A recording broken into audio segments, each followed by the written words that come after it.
bagaimana masyarakat persekitaran dan komuniti dapat mempengaruhi perkembangan kanak-kanak? Boleh cikgu memberikan huraian? Terima kasih Hadika. Sebagai guru tadika, saya sendiri nampak bagaimana faktor luaran mempengaruhi perkembangan murid kecil saya. Kajian oleh PMC pada tahun 2023 menunjukkan persekitaran keluarga penyayang membantu kestabilan emosi, dan saya memang nampak perkara ini. Kanak-kanak yang datang ke sekolah dengan sokongan keluarga yang baik biasanya lebih mudah mengurus emosi, lebih ceria dan senang berkawan.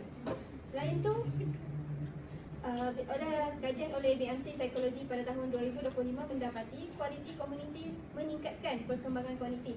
Di tadika, murid yang tinggal di komuniti yang aktif, yang ada taman permainan, perpustakaan, selalunya lebih cepat bercakap, lebih ingin tahu dan berani bertanya. Dalam kelas saya sendiri, bila persekitaran tadika ataupun bilik darjah disusun dengan baik seperti sudut bermain, bahan manipulatif dan ruang bergerak, murid lebih fokus dan berani berinteraksi. Jadi masyarakat dan persekitaran sekeliling memang banyak membantu perkembangan awal kanak-kanak. Okay, terima kasih. Wow, terima kasih Cikgu Amalina atas perkongsian yang sangat bermakna. Jelas terbukti persekitaran yang positif memainkan peranan yang penting dalam perkembangan awal kanak-kanak. Baiklah, kita teruskan kepada panel yang kedua, iaitu Puan Aina Atira. Puan Aina Atira, saya nak tanya Puan lah, boleh ke Puan kongsikan contoh bagaimana Puan menggunakan cerita rakyat atau tradisi keluarga dalam aktiviti anak Puan? Dan bagaimana pendekatan itu membantu anak Puan jadi lebih yakin dan seronok untuk belajar? Okey, terima kasih Cikgu Director. Okey, pertama sekali kita perlu faham bahawa pembelajaran ni tidak hanya berlaku dalam kelas. Anak-anak kita membawa budaya dan nilai masyarakat mereka ni dalam bilik darjah. Jika pembelajaran ni tidak relevan, mereka akan cepat hilang minat. Ini adalah isu perantarabasaan yang bermula dari rumah. Seterusnya, sebagai ibu bapa, kita juga perlu menjadi ejen penghubung budaya pertama. Contohnya, menggunakan cerita rakyat tempatan atau tradisi keluarga dalam pembelajaran harian mereka. Okey. Sebelum mendedahkan mereka kepada budaya global, kajian S-Local 2024 mengesahkan bahawa penglibatan dalam amalan budaya yang disokong oleh komuniti ini mengukuh lagi harga diri etnik dan juga kesejahteraan psikologi mereka yang merupakan asas kepada pembelajaran yang berkesan. Wow, terima kasih Puan Aina atas perkongsian yang sangat bermakna. Di sini kita dapat lihat bahawa amalan budaya juga akan memberi kesan besar pada minat anak dalam pembelajaran. Baiklah, kita teruskan kepada panel kita yang ketiga, iaitu Saudari Najiha.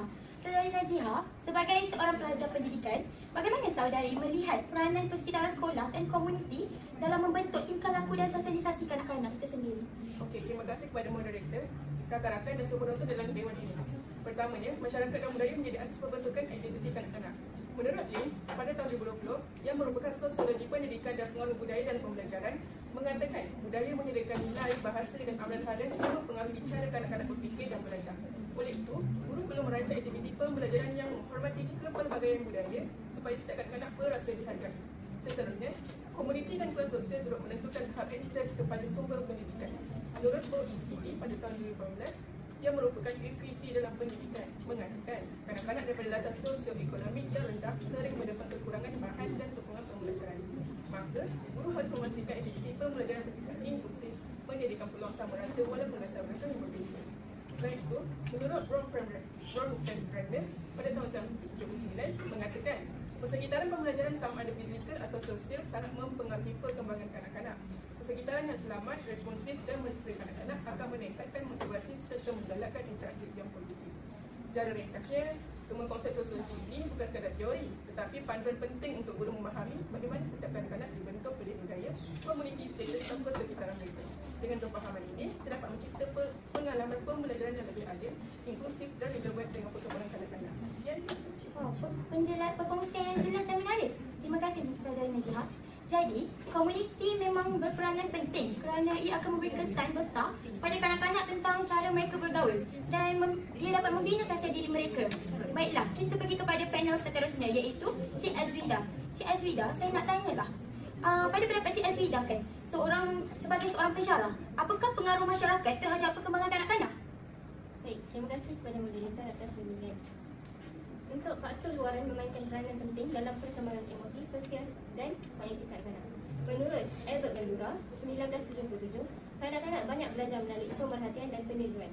Sebab itu, masyarakat menjadi model kepada mereka apabila melihat tingkah laku positif seperti hormat, tolong-menolong, komunikasi sopan, mereka akan meniru dan membentuk kemahiran sosial serta emosi yang sihat. Persekitaran juga memberi kesan besar di mana persekitaran yang selamat, teratur dan merangsang membantu perkembangan kognitif. Kanak-kanak lebih mudah meneroka, berfikir dan belajar secara aktif. Jika persekitaran tidak kondusif, mereka berasa cemas dan kurang yakin. Selain itu, komuniti yang aktif menyediakan pelbagai pengalaman sosial. Aktiviti komuniti membina keyakinan, melatih interaksi dan mengembangkan kemahiran sosial kanak-kanak. Akhir sekali, proses sosialisasi melalui interaksi dengan keluarga, guru dan rakan sebaya membentuk kemahiran mengawal emosi, berkongsi, bekerjasama dan bertanya. Albert Bandura menekankan bahawa lebih banyak peluang interaksi, lebih pesat perkembangan mereka. Wah, terima kasih atas penjelasan yang sangat padat dan jelas. Masyarakat sememangnya menjadi cermin awal yang membentuk emosi, sosial dan pemikiran kanak-kanak. Jadi, peranan ini amat penting dalam menyokong perkembangan mereka secara menyeluruh. Baiklah, kita pergi kepada panel kita yang terakhir, iaitu Dr. Putri. Dr. Putri, sejauh mana faktor luaran seperti masyarakat dan persekitaran sosial ni dapat mempengaruhi perkembangan emosi dan sosial kanak-kanak dari sudut psikologi itu sendiri? Baik, okey. Terima kasih atas soalan itu. Jadi, perkembangan kanak-kanak ni bukan hanya bergantung pada faktor dalaman sahaja seperti genetik, tetapi sangat dipengaruhi oleh faktor luaran. Masyarakat, persekitaran, komuniti dan proses sosialisasi membentuk pengalaman harian kanak-kanak yang akhirnya akan mempengaruhi emosi, sosial dan kognitif mereka. Jadi kalau kita lihat dalam psikologi perkembangan mengikut Bronfenbrenner Ecology System Theory pada tahun 1979, dia menekankan bahawa kanak-kanak ini berkembang dalam ekosistem yang saling berkait. Iaitu yang pertama mikrosistem, di mana ianya paling dekat, iaitu keluarga dan juga sekolah. Yang kedua mesosistem, iaitu hubungan antara sistem seperti ibu bapa berbincang bersama guru. Yang ketiga exosistem, iaitu komuniti dan media. Dan yang terakhir ialah microsistem, iaitu budaya dan masyarakat secara keseluruhannya boleh mempengaruhi perkembangan individu. Jadi daripada sini kita lihat kanak-kanak ini belajar berfikir, menyelesaikan masalah dan memahami dunia melalui interaksi dengan orang lain. Jadi jika kita lihat dari sudut masyarakat, masyarakat ni sediakan norma dan nilai yang menjadi panduan.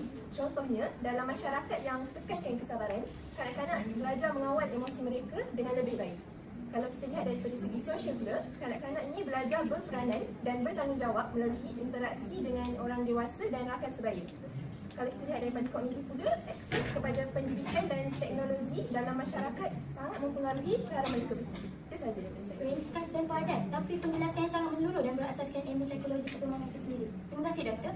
Okey semua, jadi jelaslah bahawa masyarakat, persekitaran, komuniti dan proses sosialisasi bukan sahaja mempengaruhi emosi dan sosial kanak-kanak, malah ia akan membentuk cara mereka berfikir dan berinteraksi dengan dunia sekeliling. Sebelum kita akhiri forum kita pada hari ini, kita akan lihat sebuah video tentang bagaimana hubungan dan persekitaran memainkan peranan penting dalam perkembangan kanak-kanak.